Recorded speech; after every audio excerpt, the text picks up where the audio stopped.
La desobediencia ciudadana se ha vuelto un aliado del coronavirus. También el desconocimiento y la desinformación frente a esta enfermedad. ¿Qué es lo que está pasando? ¿Qué es lo que se debe hacer? Sandra Rivera es enfermera epidemióloga del Instituto Nacional de Salud y a esta hora de la mañana la tenemos aquí en Noticias Caracol. Muy buenos días, Sandra, qué gusto tenerla. Buenos días. Buenos días, ¿cómo estás, Juan Diego? Buenos días a los televidentes. Un abrazo, Sandra. Quisiera que empezáramos. ¿Ve usted estas imágenes? ¿Bien? ¿Que le estamos mostrando? Tranquila, ¿las ve? ¿O no? Ok, no, en este momento no. Mire, aquí tenemos un tapabocas que realmente no está cubriendo la nariz. ¿Qué pasa cuando una persona va por la calle de ese modo? Básicamente no está protegiendo lo que debe proteger o no se está utilizando correctamente. Es decir, hay 4 puntos claves que debemos tener en cuenta para el uso correcto del tapabocas. Uno es que el tapabocas, o como se debe mencionar correctamente, es la mascarilla que debe tapar la boca y debe tapar la nariz. ¿Listo? Ese es el primer punto que debemos tener en cuenta. Lo segundo es que debemos ubicar muy bien cuál va a ser la parte externa y cuál va a ser la parte interna del tapabocas. Generalmente la parte externa del tapabocas lo podemos visualizar por un color diferente y porque existen unos pliegues que miran hacia abajo. La parte interna del tapabocas generalmente viene de color blanco y pues los pliegues vienen mirando hacia arriba. El otro punto que debemos tener en cuenta es la ubicación de la parte superior del tapabocas, y aquí estamos hablando que esa parte superior tiene una cinta, más o menos se parece a un alambre que puede adaptarse al contorno del rostro y adaptarse pues a la forma anatómica de la nariz y de la mejilla. Sandra, a veces los pliegues laterales del tapabocas no quedan suficientemente pegados o adheridos a los cachetes. ¿Eso es riesgoso? Sí, lo importante es realizar un adecuado ajuste del tapabocas. Entonces, el pliegue de la parte superior me va a indicar que debo adaptarlo a la forma de mi cara, y en esta posición debo ajustarlo hacia debajo del mentón para que podamos tener un cubrimiento total de la cara.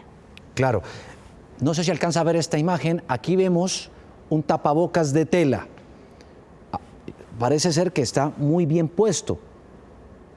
¿Cuánta duración o vida útil tiene un tapabocas de estos?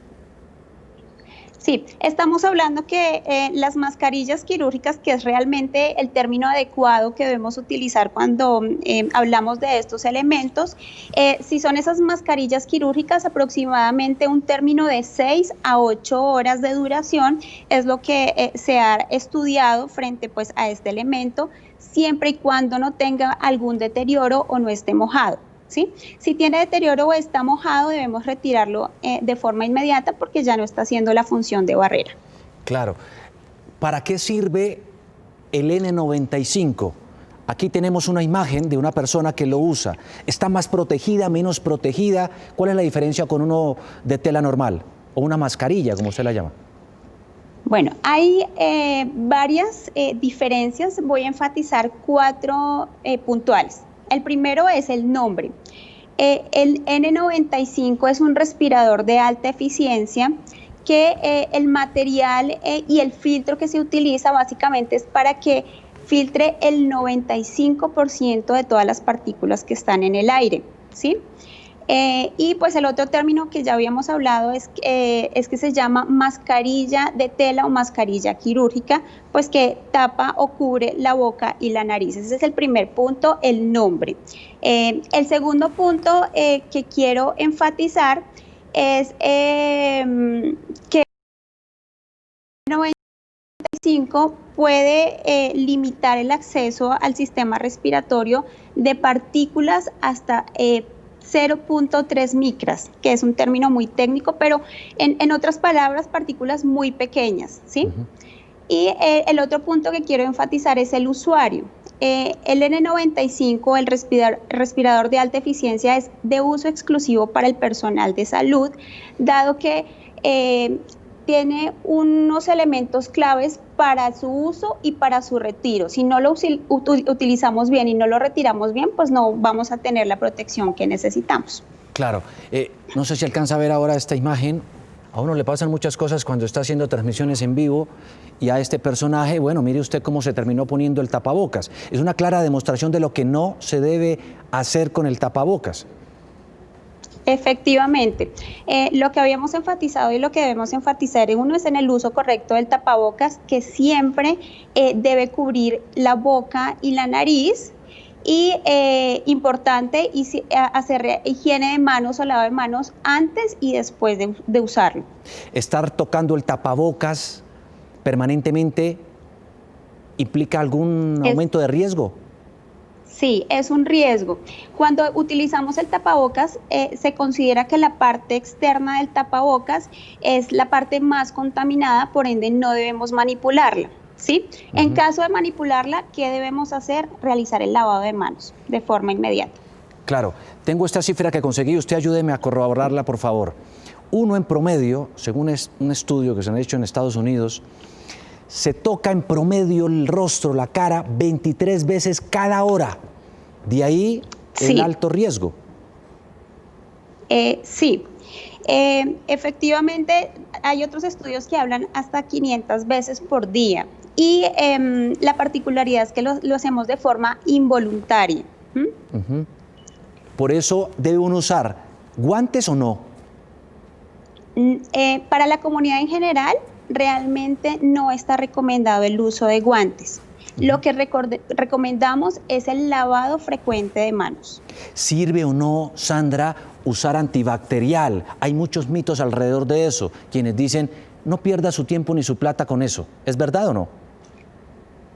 Se ha demostrado que el gel antibacterial o las soluciones a base de alcohol son efectivas para eliminar los virus o los microorganismos que están en nuestras manos. Entonces, digamos que técnicamente la higiene de manos o el lavado de manos lo podemos hacer con soluciones a base de alcohol o con el agua y jabón que conocemos. Si yo me echo o uso el alcohol para impregnar la ropa y de esa manera tener la idea de que me estoy desinfectando, ¿lo estoy haciendo bien?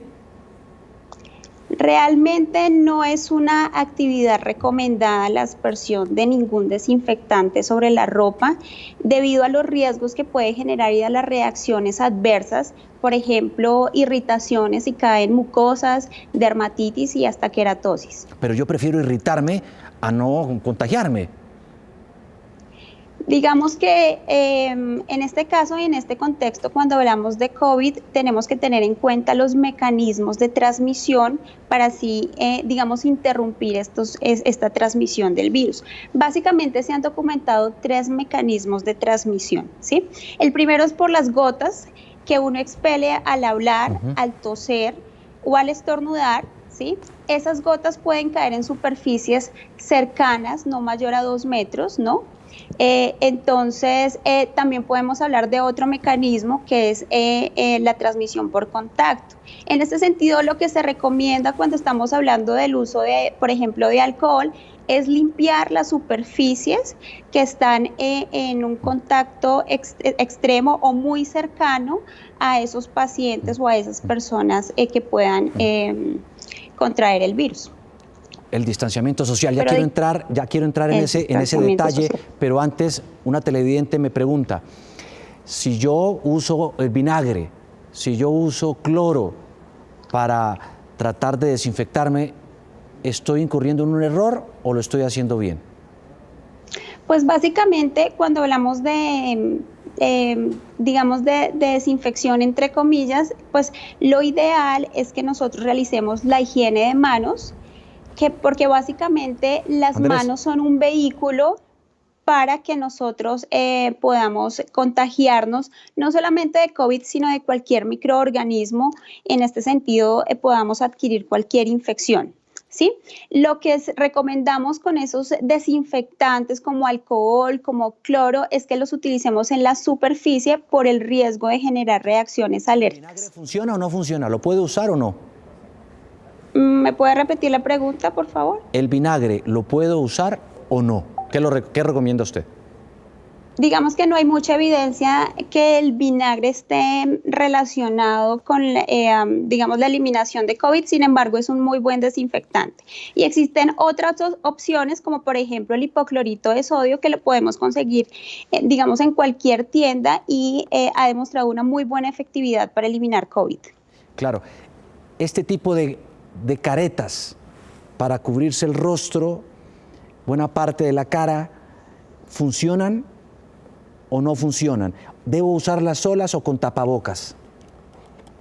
Bueno, las caretas o lo que denominamos monogafas, digamos, es un elemento de bioseguridad que debe utilizarse dentro de los entornos hospitalarios, o sea, está dirigido o está recomendado más para el personal de salud que para la comunidad en general, porque si no lo utilizamos de forma adecuada, estas caretas pueden ser un riesgo o lo que denominamos un fómite o un vehículo para hacer transmisión cruzada e infectarnos, ¿sí? Si no tenemos un adecuado uso en cuanto a cómo colocarlo, cómo retirarlo y cómo desinfectarlo, esto puede generar un riesgo de transmisión de infecciones. Claro. Hablando del distanciamiento social, ¿por qué 2 metros? ¿Qué distancia pueden alcanzar las gotillas de saliva? Sí, es básicamente porque al momento en que se tose o estornuda, digamos, se ha calculado que aproximadamente en un área de 2 metros es hasta donde pueden llegar estas gotas. Y digamos que personas como el personal de salud, pues tiene que estar a menos de 2 metros, tiene que estar en un contacto estrecho y por eso pues todas las medidas de bioseguridad que le estamos recomendando tanto al personal de salud y a la comunidad en general es básicamente evitar o garantizar ese contacto estrecho. ¿Se debe o no usar, por ejemplo, gafas, aparte del tapabocas? Pues realmente las gafas o las monogafas también están recomendadas únicamente para el personal de salud, dado que ellos realmente son los que están en riesgo de salpicaduras o, sí, o que les llegue secreciones, digamos, a los ojos. Entonces, pues está recomendado sí para el personal de salud y pues estos deben tener unas normas y un cuidado especial, sobre todo de limpieza y desinfección. ¿El virus tiene vida en la superficie? Por ejemplo, en una mesa, en una camisa, en el pelo. Digamos que hay estudios que han documentado la viabilidad del virus y va a depender mucho de las superficies, la supervivencia y también va a depender de otros factores como el ambiente, la humedad y la temperatura. ¿Sí? Entonces va a depender mucho de qué superficie estemos hablando, la viabilidad del virus. Sin embargo, cuando hablamos de la calle, de la comunidad general, pues lo que se ha documentado es que no sobrevive más allá de 5 minutos. Claro.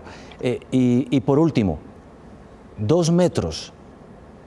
Si uno realmente no conserva esa distancia, exponencialmente el riesgo aumenta. No hay nada que hacer.